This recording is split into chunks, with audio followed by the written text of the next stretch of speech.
స్వామి శరణమయ్యప్ప. మనమైతే ఈరోజు హైడ్రాలిక్ ఆయిల్ ఎలా చేంజ్ చేసుకోవాలి, అందులో ఎన్ని ఫిల్టర్లు ఉంటాయి, ఎట్లా చేంజ్ చేసుకోవాలని చెప్పేసి చెప్తా. ఇప్పుడైతే ఆయిల్ మన కింద ఒక బోల్ట్ ఉంటుంది, బోల్ట్ తీసుకొని గేర్ ఆయిల్ అనేది మొత్తం తీసేసుకోవాలి ఒక క్యాన్లకి.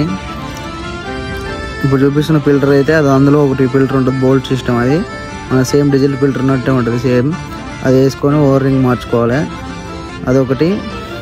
మళ్ళీ ఇందులో 2 ఫిల్టర్లు అవుతున్నాయిగా, ఇవి వచ్చేసి ఇది ఆ 2 ఫిల్టర్ చేంజ్ చేసుకోవాలి ఖచ్చితంగా.